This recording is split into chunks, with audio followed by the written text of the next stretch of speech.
të nivelit të lartë, pra prek jo vetëm administratën, por ekonomi, bizneset edhe studentët. A nuk po dëmtohen avokat qytetarët e zakonshëm të Kosovës, ndërsa Brukseli nga ana tjetër pretendon se po ndëshkon qeverinë? Natyrisht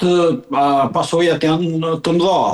Pasojat mbi të gjitha janë edhe në ekonomi, edhe në fushat e tjera, për faktin se, siç e tham, janë dikun 80 milion euro që do të duhej alokuar në mënyrë të drejtë për drejtë një pjesë grande, një pjesë kredi të favorshme për institucionet tona, e që natyrisht kjo në instancë e fundit e godet komplet Kosovën. Prandaj kjo para së gjitha është dhe në radhë të parë do të me qenë brengose për skene politike të vendit, në mënyrë që me reflektu një qasje ndryshe në raport me Bashkimin Evropian, mirë po natyrisht edhe Bashkimi Evropian, duke qenë se në vazhdimsi ka qenë kontribues i madh i rezultatet e arritjeve në Kosovë, prandaj vlerësoj që me një komunikim, me një koordinim më të mirë, do pasoja do të mund të evitohen në të ardhmen e afërt, po shpresoj. Ndërkaq nga ana tjetër disa thonë se Albin Kurti, avokat, po e përdor këtë dënim evropian si kartë politike, pra për të paraqitur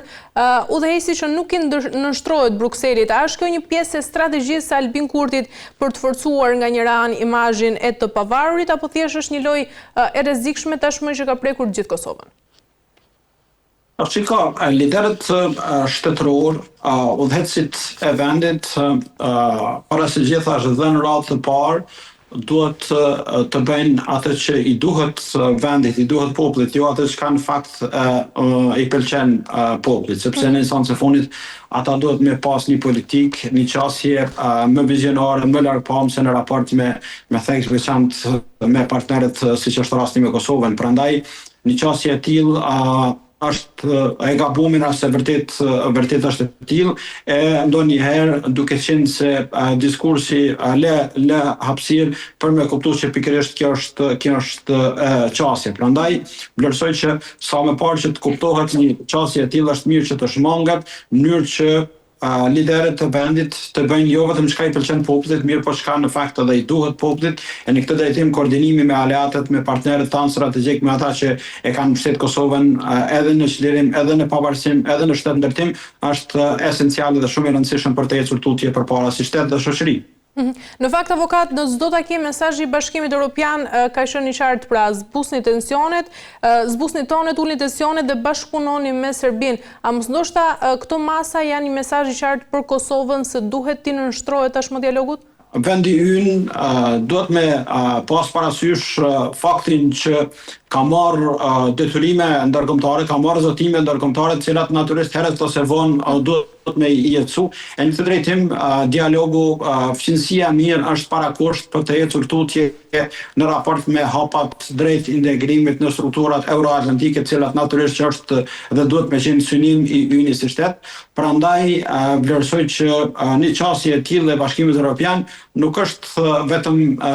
me Kosovën, mirë po identifikimi, përkatësisht shmangja e tensioneve është njëri prej elementeve kyçe për të ecur tutje, qoftë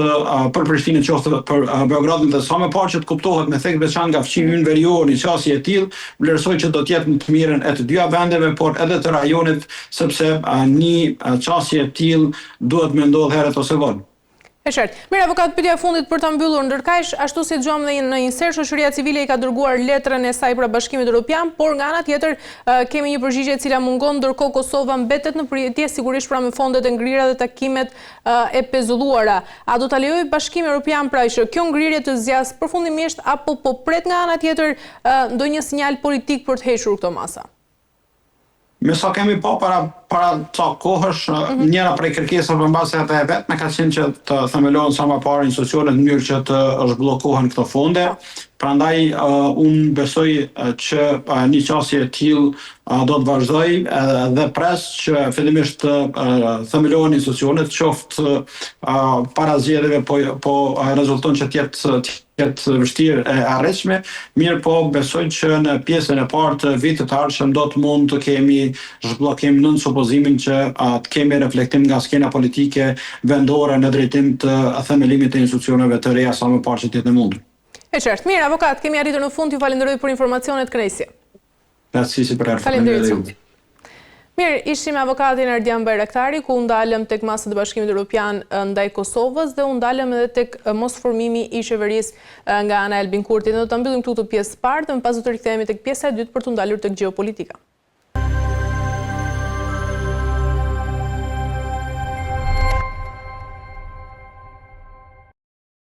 Mirë, shikues të nderuar, jemi rikthyer tashmë në pjesën e dytë ku do të ndalemi tek gjeopolitika, ndjekim insertin dhe rikthehemi. Presidenti amerikan Donald Trump ka thënë se nuk do të humbas kohë që të takojë presidentin e Rusisë Vladimir Putin nëse lideri i Kremlinit nuk është gati të bëjë marrëveshje për të dhënë fund luftës në Ukrainë. Duhet ta dini se do të arrijmë një marrëveshje, nuk do të humb kokot. U ka thënë Trump gazetarëve më 25 tetor se ka qenë duke udhëtuar për në Malajzi, ku e kishte në turneun e tij aziatik. Kam pasur gjithmonë marrëdhënie të mrekullueshme me Vladimir Putin, mirë po kjo ka qenë tepër zgënjyese. Ka menduar se kjo luftë do të përfundonte përveç të arrijë paqja në lidhjen e mesme, ka shtuar ai. Trump ka biseduar me Putin javën e kaluar dhe ka thënë se planifikon të takojë atë në Budapest brenda disa javësh. Megjithatë, presidenti amerikan ka anuluar më vonë takimin, duke thënë se palët do të takohen më vonë. Ndërkohë, agjencia e lajmeve Reuters e ka cituar një zyrtar amerikan të ketë thënë se administrata Trump ka përgatitur sanksione shtesë kundër ekonomisë ruse, të cilat mund të zbatohen nëse Putin e refuzon marrëveshjen për paqe. Shtetet e Bashkuara i kanë tronditur tregjet e energjisë në të gjithë botën më 22 tetor, kur kanë njoftuar se do të sanksionojnë kompanitë ruse të energjisë,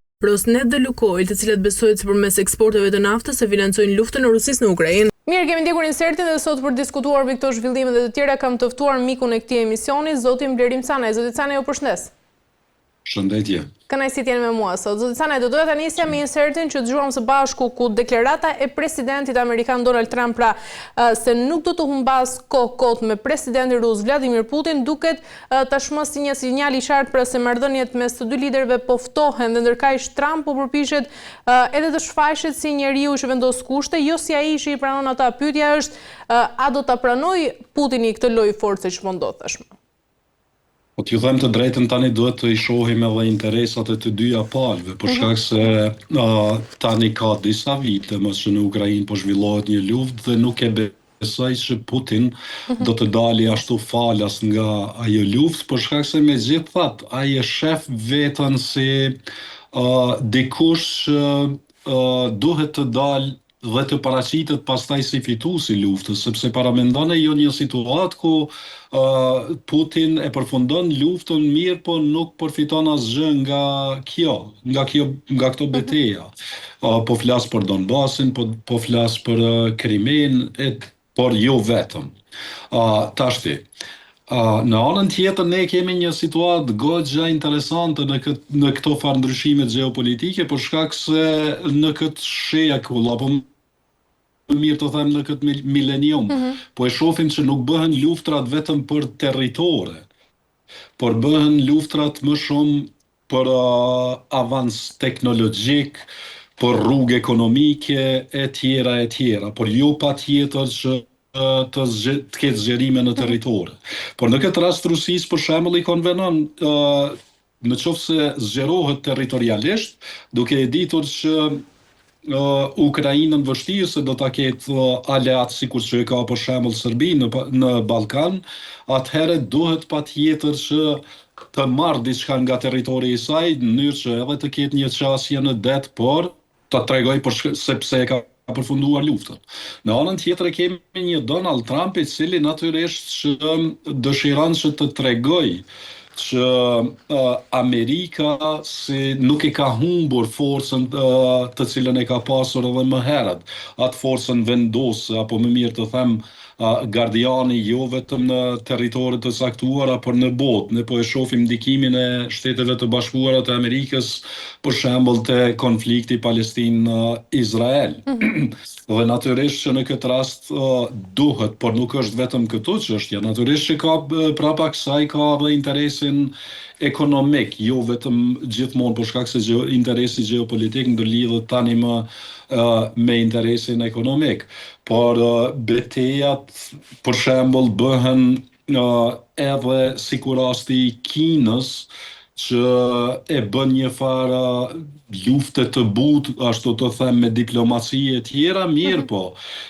konflikti të cilën po e them konfliktin në thonjza, por situata në të cilën janë Shtetet e Bashkuara të Amerikës dhe Rusia tani më natyrisht që e forcon jashtëzakonisht shumë Kinën, e cila po e shtrin edhe më tutje ndikimin e saj përmes asaj luftës së butë, bisedime, diplomaci, investime e tjera e tjera. Se a do të ketë një takim në mes të Putin dhe në mes të Donald Trump,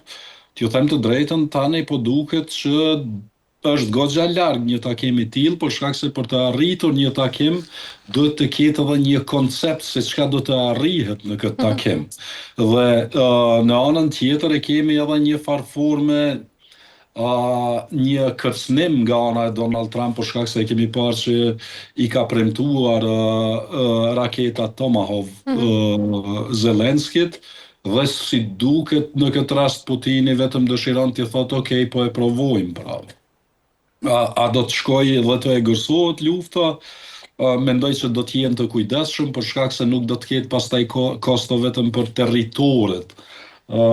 në të cilat bëhet luftë, por mund të zgjerohet edhe më tutje për shkak se ka zgjerim të interesave natyrisht. I qartë, por sa i përket territoreve, zoti Canaj, në mënyrën se si Trump e formulon pra deklaratën e tij ku thot do të arrijmë një marrëveshje ngret dyshime, pra bëhet fjalë vërtet për një zgjedhje që ruan nga njëra anë integritetin e Ukrainës apo nga ana tjetër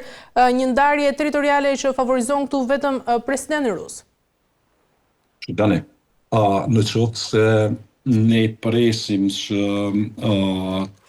të bëhet një marrëveshje që do të